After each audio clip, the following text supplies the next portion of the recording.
अस्सलाम वालेकुम। इबरत news weather सां गॾु आहियां ग़ुलाम हुसैन ख़ासि केली। अॼु तव्हांखे ॿुधाईंदा हलूं त अॼु बि थरपारकर जे मुख़्तलिफ़ इलाइक़नि में गजगोड़ खेवण ऐं तेज़ हवाउनि सां बरसाति जो सिलसिलो जारी आहे।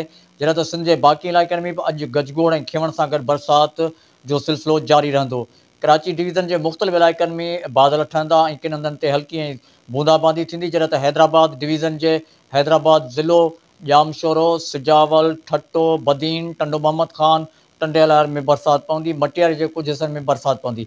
अहिड़ीअ तरह मीरपुर ख़ास जे बि मुख़्तलिफ़ इलाइक़नि में गजगोड़ सां बरसाति पवंदी। मीरपुर ख़ास, उमरकोट ऐं थरपारकर जे इलाइक़नि में। विचोली सिंध जी ॻाल्हि कयूं त शहीद बेनज़ीराबाद, नवाबशाह डिवीज़न जे नौशरो फेरोज़, नवाबशाह ऐं सांगड़ में बरसाति पवंदी। अछड़े थर में बरसाति जा इम्कान आहिनि।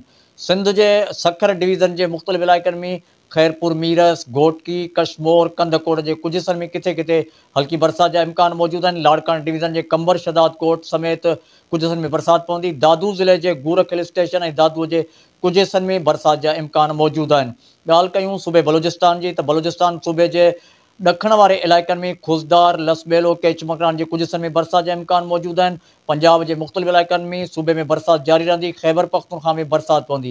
अहिड़ी तरह मुल्क जे मुख़्तलिफ़ इलाइक़नि में हिन वक़्तु गर्मी बि वधियल आहे। सिंध में काफ़ी हिसनि में मौसम जेका आहे गर्म आहे। इन जे करे गर्म आहे त बरसाती मौसम जो सिस्टम जेको आहे उहो सिंध में मौजूदु आहे। इन करे गर्मी जेका आहे उहा महसूसु थिए थी। इहो बरसाति जो सिस्टम जेको आहे वक़्फ़े वक़्फ़े सां 22 सेप्टेम्बर ताईं जारी रहंदो। मौसम जे इन ताज़ा तरीन वेदर न्यूज़ इबरत अपडेट मां ग़ुलाम हुसैन ख़ासि केलीअ खे ॾींदा इजाज़त। अल्लाह हाफ़िज़।